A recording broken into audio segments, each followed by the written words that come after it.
Hi, and welcome to this live reading from Living with Conviction, Unexpected Sisterhood, Healing, and Redemption in the Wake of Life-Altering Choices by Toby Dorr.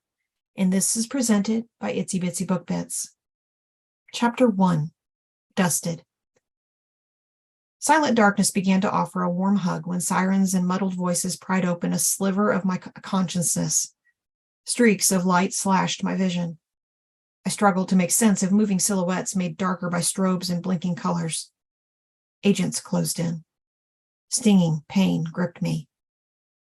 I watched through hissing steam and a heavily fogged, shattered windshield. Thousands of tiny cubes of glass tinkled to my lap, the seat and the floor as I edged into the moment. I marveled at the limp airbag in my hands and the fine red dust covering me. Angry angles of metal, plastic, and glass cradled me like a mother crocodile harboring her brood in her jaws. I reached for an unrelenting seatbelt, pinching at my hips as my nose awoke to the toxic odor of antifreeze. As though through a tunnel, John's reassuring voice eased my transition back to the present. "Baby, are you all right? I love you, but I have to go before they start shooting." I shook my head, but my thoughts scattered and drifted like bits of white glitter swirling in a snow globe. Just as my mind seemed to cross the threshold, something primal, something animalistic, something biological necessity induced a higher, more powerful dose of adrenaline. My heart beat faster, but the brutal shock of the crash carved an unexplored union between mind and body, to a place beyond sleep and dreams, to a place more akin to death, where it robbed me of the instinct to breathe. I willed a shallow wisp of air, and in return it gave me pain. John got louder. "Baby, are you okay? I love you, baby, but I gotta go. I've gotta keep you safe. I love you, baby. I love you." Shouldering his door open, he showed his hands. "I'm coming out. Don't shoot." The tree trunk and the trunk hood blurred together through shattered glass and warped plastic. I wiped my eyes. My hands came away with blood. My breath returned slowly along with reality. Vaguely, I remembered the semi. I remembered John throwing his hands in the air as we careened toward the tree.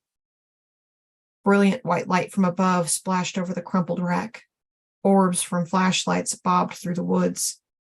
Blue and white strobes arced and danced between the ebony trees, creating odd, ghoulish shadows that appeared and vanished in chaotic choreographies. My body ached. My ears rung. Dozens of patrol cars howled and flashed. The first officer to my door wore all black, blending with sporadic trees in the night. Taking a tactical position beside the truck, he leaned in through the broken window. I sensed the cold muzzle of a weapon near my ear. "Get out of the vehicle." The officer's words were professional and rehearsed, but the stress in his voice conveyed more. Desensitized, I simply couldn't register the gravity of the moment. I tried to answer, but released only a tiny gasp. Then I whispered, I can't." "Well, I'll get you out of there." Suddenly, the seatbelt gave way, and the officer grabbed my hair, pulling me through the opening where a window used to be. Instinctively, my legs and arms complied with the tremendous force.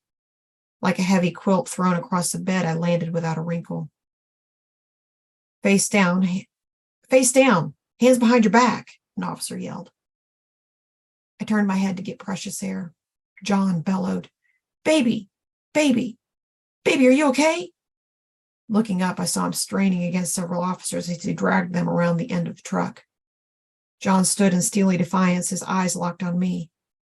The chopper hovered above, bathing him in glorious light. Leaves and debris blasted away from him as the rotor thrashed everything, even his clothes rattled and whipped like a flag in a high wind. The officer slammed my face against the cold, moist earth. "I said face down!" Once cuffed and pulled to my feet, officers quickly escorted me to a waiting cruiser. Stumbling, I whispered, "I lost my shoe." "What?" a voice demanded. "I lost my shoe." "Well, you won't be needing it." My confused brain couldn't register what he said, and I repeated, "I lost my shoe." A different voice in the night commanded, "Let her have her shoe." They led me to the police car. With my shoes on my feet and new bracelets twisting my arms tightly behind my back, I labored to breathe. I lay across the seat to ease the pressure and closed my eyes. Not until the final siren silenced did it occur to me how deafening the crescendo of chirps had been. The helicopter thrumming overhead faded into the darkness. For many years, I longed to be noticed, suffocating beneath the weight of invisibility until John Maynard strolled into my life. Then they took him away. I'd never even said goodbye. With handcuffs biting at my wrists, I felt forgotten once again. Unexpectedly, the door reopened. An officer explained, "We need to move you to another vehicle. This one's out of gas." He firmly tugged me from the car and held my elbow as he pushed me through a myriad of police vehicles and officers. Suddenly, John's face appeared from behind the rear window of a parked vehicle. He rocked the entire car, beating his head against the glass. John held everyone's attention, and for a moment our eyes met. I couldn't quite hear him, but his lips asked, "Are you okay?" I nodded, and he continued, "Baby, I love you. I love you." Slapping the top of the car, an officer berated John, "Knock it off." I strained to keep my eyes on John as more officers stepped between us. Before I reached the next vehicle, U.S. Marshals intercepted. They uncuffed me and urged me to sign stacks of paper. I obeyed. "Where am I going?" "To local jail." "Wasn't I just in a car wreck?" "Yes." "Well, aren't you supposed to go to the hospital when you're in a car wreck?" "One of the papers you just signed waived your rights to medical care." "I don't know what any of those papers are. I just signed whatever you gave me." A heated deliberation between officers ended when the authority that gave me my shoes stated, "Take her to the hospital." Immediately, paramedics appeared, lowered me onto a stretcher, and started buckling a hard plastic collar around my neck. "What's this for?"